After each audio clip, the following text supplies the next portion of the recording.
పేరుని డిక్లేర్ చేశారు. సో 217 చదరపు కిలోమీటర్ల విస్తీర్ణం మేర 217 చదరపు కిలోమీటర్ల విస్తీర్ణం మేర 33,000 ఎకరాలను సేకరించి ఆ ప్రాంతంలో అమరావతి వరకు స్టార్ట్ చేశారు. సార్ చెప్పినట్టుగా 2014 నుంచి 19 వరకు కొంత వర్క్ జరిగింది. తర్వాత గవర్నమెంట్ మారిపోయింది. వచ్చినటువంటి గవర్నమెంట్కి ఈ అమరావతి రాజధానిగా ఉండడం అంతగా వాళ్ళకి ఇష్టం లేక 3 రాజధానుల ప్రపోజల్ తీసుకొచ్చారు. మీ అందరికీ చాలామంది తెలిసిన 3 రాజధానులు: ఎగ్జిక్యూటివ్, జ్యుడిషియరీ, లెజిస్లేటివ్. విశాఖపట్నం ఒకటి, కర్నూలులో ఒకటి, అమరావతిలో ఒకటి. ఇట్లా 3 రాజధానుల కింద పెడగొట్టి ఏమాత్రం డెవలప్మెంట్ చేయలేదు.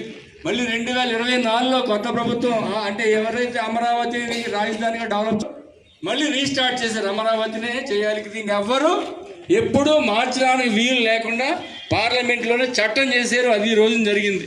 ఇక ఏ ప్రభుత్వం వచ్చినా ఈ అమరావతిని రాజధానిగా కాకుండా మార్చలేరు. ఓకేనమ్మా, ఇది అమరావతికి సంబంధించినటువంటి డీటెయిల్స్.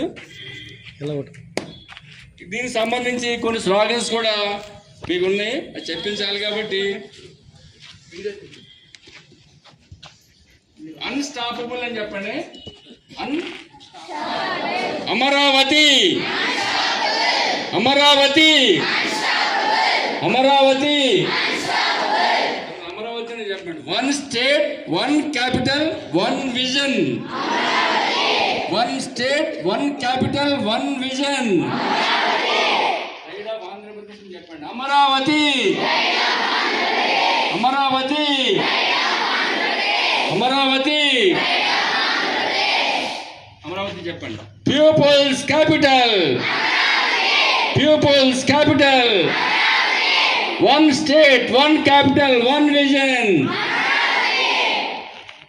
Thank you.